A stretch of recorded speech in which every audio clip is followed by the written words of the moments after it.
പിന്നെ ഒരു കാര്യം കൂടെ, ഫിനാൻഷ്യൽ സ്റ്റെബിലിറ്റി, ഫിനാൻഷ്യൽ ഫ്രീഡം എന്ന് പറഞ്ഞാൽ അത് നമ്മളൊക്കെ അക്വയർ ചെയ്യേണ്ട ഒരു സംഗതിയാണ്.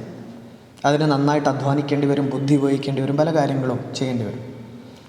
അപ്പോൾ നമ്മളെല്ലാവർക്കും വേണ്ടി ജീവിച്ച് സ്വന്തം ജീവിതം മറന്നു പോകുന്ന ധാരാളം ആളുകളുണ്ട്. അവർക്കൊക്കെ അള്ളാഹു വലിയ പ്രതിഫലം നാളെ ആഖിറത്തിൽ അള്ളാഹു നൽകിക്കും. അവർക്കൊക്കെ ആഖിറത്തിൽ അള്ളാഹു വലിയ കൂലി നൽകട്ടെ. ഒരുപാട് ആളുകളുടെ കാര്യങ്ങൾ വലിയ കഷ്ടതയിലാണ്. പറയുമ്പോൾ ആർക്കൊന്നും തോന്നരുത്. ഇപ്പോൾ അടുത്ത് ഒരാൾ എന്നോട് പറഞ്ഞു, ഞാൻ അത്യാവശ്യം നല്ല ജോലിയും കൂലിയൊക്കെ ഉള്ള ഒരാളായിരുന്നു. അപ്പോൾ അദ്ദേഹം പറഞ്ഞു, എനിക്ക് നല്ല സമ്പാദ്യമൊക്കെ ഉള്ള സമയത്ത് ഞാൻ എൻ്റെ കാര്യം നോക്കാതെ ഞാൻ എൻ്റെ 3 പെങ്ങന്മാർക്ക് വീട് വെക്കാൻ വേണ്ടിയിട്ട് മുന്നിട്ടിറങ്ങി. 3 പെങ്ങന്മാരാണുള്ളത്. അപ്പോൾ ഞാൻ അത്യാവശ്യം നല്ല ബിസിനസ്സും കാര്യങ്ങളൊക്കെ ചെയ്യുന്ന ഒരാളായതുകൊണ്ട് എൻ്റെ 3 പെങ്ങന്മാർക്കും ഞാൻ വീട് വെച്ച് കൊടുക്കാൻ വേണ്ടി കഷ്ടപ്പെട്ടു. അതൊക്കെ ചെയ്തു കൊടുത്തു.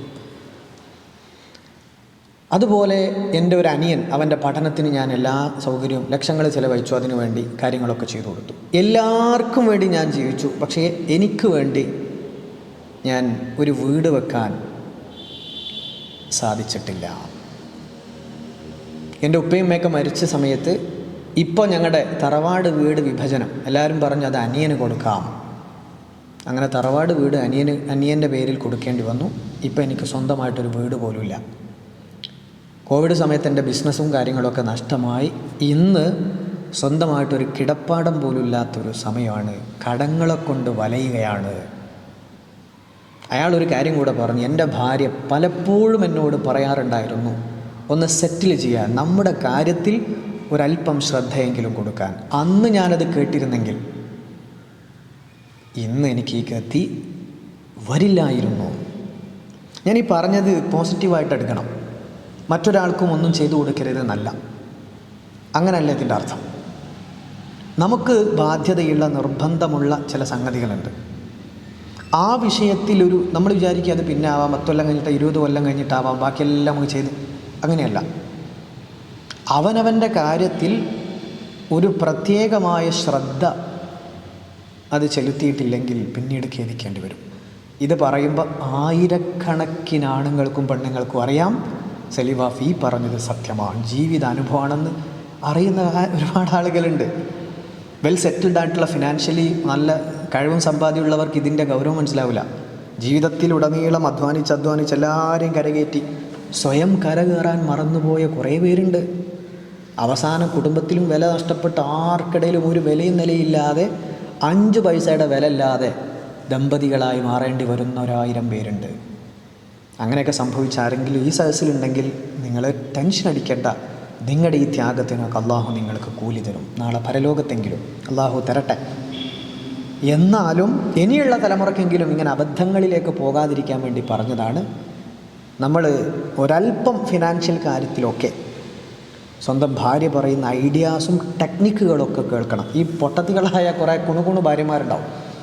അങ്ങനത്തെവർ പറയുന്ന മണ്ടത്തരത്തിന് ചാടണമെന്നല്ല.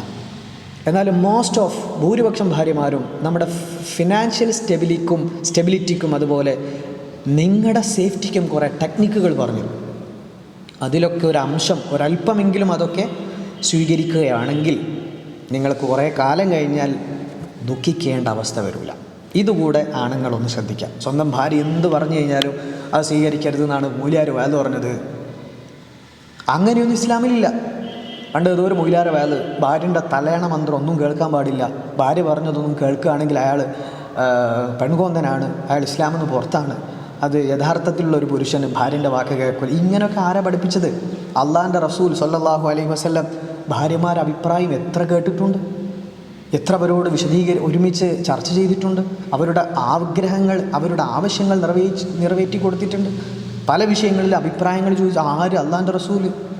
അപ്പോൾ അവനവൻ്റെ ഭാര്യമാരോട് നമ്മുടെ പേഴ്സണൽ ലൈഫ്, നമ്മുടെ ഫിനാൻഷ്യൽ കാര്യത്തിലൊക്കെ ഉപദേശം തേടുകയും അവർ പറഞ്ഞു തരുന്ന ചില നൂതനമായിട്ടുള്ള നേക്കുകളുണ്ടാവും, ഐഡിയാസ്, അതൊക്കെ കുറച്ചെങ്കിലും അത് നമ്മുടെ ലൈഫിൽ അതൊന്ന് ഗൗരവം കൊടുക്കുക, ഒന്ന് ആലോചിച്ച് നോക്കുക ശരിയാണോ.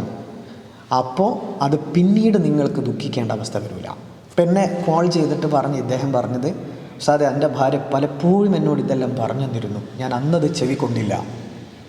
ഇന്ന് എൻ്റെ വീട്ടിൽ എനിക്ക് ഒരു വിലയില്ല. എൻ്റെ തറവാട് അനിയൻ്റെ പേരിൽ കൊടുക്കേണ്ടി വന്നു. പിന്നെ 10 സെൻറ്റ് വീതം എല്ലാവർക്കും കിട്ടിയത് എനിക്കും 10 സെൻറ്റ് കിട്ടി. ആ 10 സെൻറ്റിൻ്റെ പൊസിഷൻ്റെ പേരിൽ, വഴിയുടെ പേരിൽ ഞാൻ വീടുണ്ടാക്കി കൊടുത്ത എൻ്റെ പെങ്ങന്മാർ അടിയുണ്ടാക്കിയിട്ടുണ്ട്.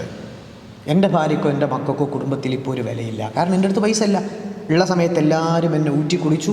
ഇന്ന് കിടപ്പാടം പോലും ഇല്ലാതെ ഒരാൾക്കും വില ഇല്ലാതെ ആയി മാറി എന്ന് ഒരു വ്യക്തി. അപ്പോൾ ഫിനാൻഷ്യൽ വിഷയത്തിലൊക്കെ ഒരല്പം സ്വന്തം ഭാര്യൻ്റെ വാക്കുകൾ കേൾക്കുന്നതൊക്കെ നല്ലതാണ് എന്നുകൂടി ഉണർത്തുകയാണ്.